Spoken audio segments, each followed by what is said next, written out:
इस्रायल पर्जा अरण्यांत असली आणि अजून भासायलेल्या गांवांक पावूंक नासली आणि मोइजेस तांचो एक बरो फुडारी पर्जा ताचेर कितलेशेच फावटी गुणगुणताली रागार जाताली पूण मोइजेस ते सगळें सोंसतालो आनी तांचे पासत देवा कडेन मागतालो.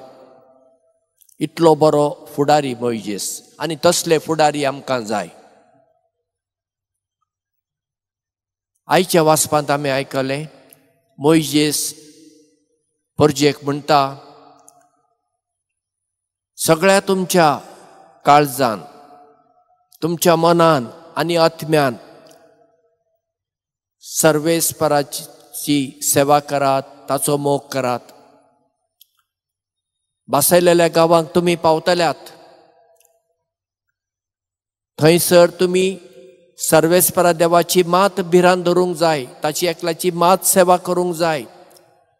सोपूत दिता जाल्यार ताच्या नांवान मात तुमी दिवंक जाय. आनी ताणें अजून म्हणलें हे सर्वेस्पराचो तुमी मोग करूंक जाय, सेवा करूंक जाय, तें तुमी तुमच्या मनांत घट धरूंक जाय आनी घरच्या दारवट्यार तुमी बरोवंक जाय. तुमच्या भुरग्या बाळांक तुमी हें शिकोवंक जाय. काय बरी शिकोवन पळया. जायते फावटी आवयो चड करून आमचे लागीं येतात वा वॉट्सॅपाचेर मॅसेज धाडटात म्हजो पूत म्हजें आयकना, म्हजी धूव म्हजें उतर आयकना, ती मिसाक वचनात, साक्रामेंत घेनात, फादर मातशें तांचे पासत माग. अशें कितलेशेच येतात म्हाका मॅसेज. अशें कित्याक घडता काय? एक कारण आसूं येता भुरगीं ल्हान आसतना आवय बापायन तांकां देवाचो मोग दिलो ना.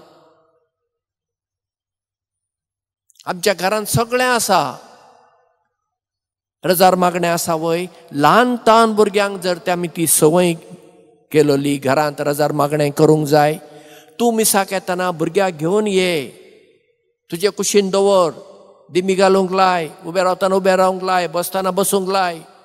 हें जर आवयन शिकयलेलें ती भुरगीं शिकता आसलीं. आवयन सोडली तांकां गोरवां भाशेन भोंवपाक. आतां ती व्हड जाल्यान, जून जाल्यान, आतां आवयचें कशें आयकतलीं?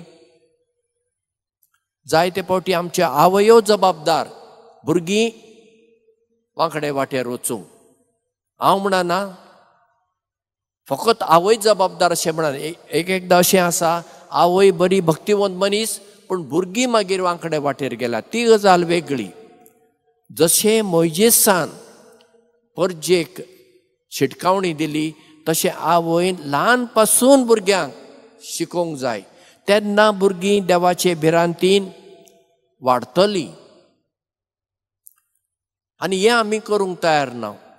आमी कितें करता पळया, पार्टी, आमच्यो पार्टी जातात न्ही, बर्थडे पार्टी. आवय जर बियर पियेता मागीर भुरगीं कित्याक पिवची ना? कित्याक पिवची ना? आमी म्हणटाय तूं पिये, तें कांय ना, तूंच वायन पियेताय थंय. मागीर भुरगीं म्हणटलीं आमी पियोया.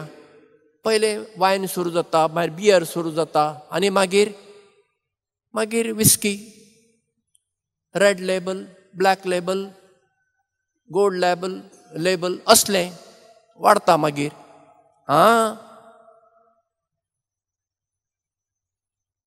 आतां तुमी म्हणशात फादर तूं आमकां सांगताय तूं पियेनाय, ह्या पवित्र जाग्यार हांव सांगता ना ना. हांगा मिसा वेळार वायन घेवचो पडटा कित्याक तो इगर्ज मातेचो कायदो आसा म्हणून म्हाका घेवचो पडटा. फाल्यां जर म्हाका ऑप्शन दिलें तूं आनी कितें तरी घे, हांव तो वायन घेवचो ना. कित्याक वायन वायट, बियर वायट ना. देख दिवंक जाय दुसऱ्यांक. सोरो पियेतल्यांक सोऱ्यांतल्यान भायर येवंक हांव सांगता. आनी हांव जर तर पियेता म्हज्यान कशें सांगूंक जाता तांकां तूं हें बाबा हें पिवं नाका म्हणून तांकां म्हणटा हांव उदक पियेता, तूंय म्हजे भशेन उदक पिये. तुजे पयशे उरतले आनी भलायकेक बरें. म्हूण आमच्या चड करून गोंयांत भुरगीं वांकडे वाटेर वेतात कित्याक आमीच तांकां वांकडे वाटेर वचूंक लायलेलीं आसात. देखून आज आमी मोइजेसा भशेन जावंक जाय, चड करून आवय बापायनी. तेन्ना आमची भुरगीं बरीं सिसां जेजूची सिसां जातलीं. आयचे दुसरे वाचपांत आमी आयकलें एकटो बापूय येता आपल्या पुताक घेवन जेजू लागीं आनी म्हणटा, म्हज्या पुताक मरलूक म्हळ्यार एपिलेप्सी जाला, तो उदकांत पडटा उज्यान पडटा, तुज्या सिसा लागीं हांवें ताका व्हेलो पूण तांच्यान कांय करूंक जालें ना. आनी जेजू त्या भुरग्याक बरो करता. आनी शीश येवन मागीर जेजूक विचारतात, आमच्यान कित्याक जालें ना? जेजू म्हणटा, तुमचो भावार्थ उणो देखून उणो. तुमचे लागीं जर भावार्थ आसा, जायना म्हणलें असलें कांयच ना. आतां जेजू म्हणटा, तुजे लागीं सांस्वत इतलो जर भावार्थ आसा, वो दोंगर हांगा आसा, तो ताका थंय वच म्हणल्यार तो वेतलो. ताचो अर्थ कितें? दोंगर वेतलो ना, ती एक सांगणी तांची. ताचो अर्थ इतलोच, तुका जर खरोच भावार्थ आसा तर जायना म्हणलें खंयचेंच ना, जातलें. आज आमी मागुया, सायबा आमचो भावार्थ तूं वाडय आनी चडय.